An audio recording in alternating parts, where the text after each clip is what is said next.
Are you looking for the best laptops for online college students in your budget? Well, in today's video we break down the top 5 best laptops for online college students that are available on the market. If this video is helpful for you, please like, comment and press the subscribe and bell button. Okay, let's start the video.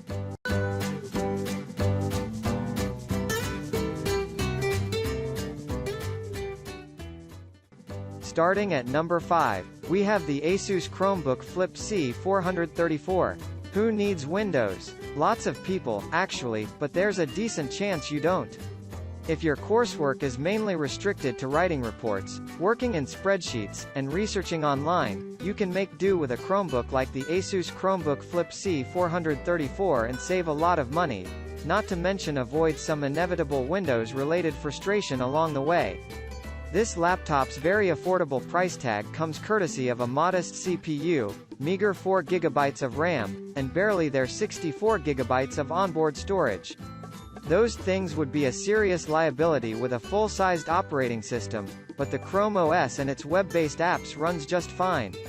The Chromebook includes a 14-inch touchscreen running a full HD 1920x1080 pixel display surrounded by a very narrow bezel.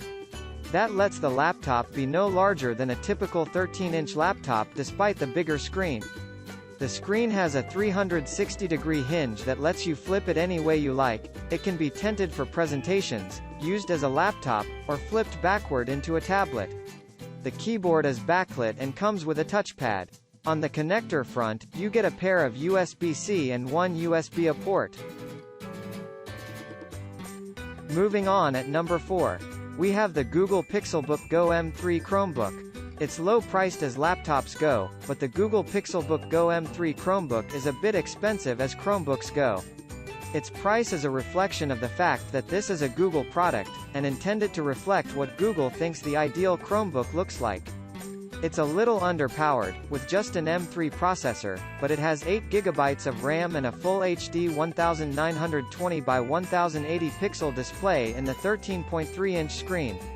Google incorporated a comfortable keyboard and generously large trackpad, and it's incredibly portable, weighing just over 2 pounds and just a half-inch thick.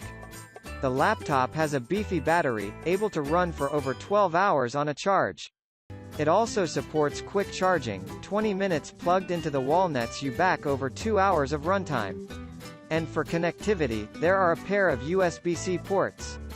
Of course, let's not gloss over the fact that this is a Chromebook. The specs are low, but that's all you need when you're running Chrome OS and all your work is done using web apps like Google Docs and Google Drive. At number 3, we have the Microsoft Surface Go 2. When is a laptop not quite a laptop? When it's a tablet, as in this Microsoft Surface Go 2. Through latest version of Microsoft's homegrown tablet family, this is akin to an iPad. You can use it as a tablet or add a keyboard cover and turn it into the equivalent of a full-powered laptop. On that front, you can think of it as something like the aforementioned iPad, or perhaps a Chromebook. If the vast majority of your computing needs are related to coursework, writing papers, using spreadsheets, and perhaps the occasional presentation, along with online research and web apps, then this is all you need, and your wallet will thank you. But unlike Chromebooks, this system is running Windows 10 and you can install actual Windows apps as well. It's the best of both worlds. This Surface Go 2 is built on a modest Intel Core M3 processor and 4GB of RAM, and the 10.5-inch display is a full HD 1920x1280 pixel touchscreen. A built-in kickstand lets it stand up on its own. Unfortunately, you'll need to add an optional keyboard cover to really get the most use out of this system. It's an unfortunate oversight that adds to the cost of getting up and running. At number 2, we have the Apple MacBook Pro. There are 2 variations of the 13-inch MacBook Pro. A lower-end model has just 2 USB-C ports, like the MacBook Air, while this one has 4 ports, 2 on each side.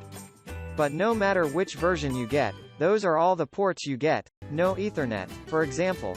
Here's an important point.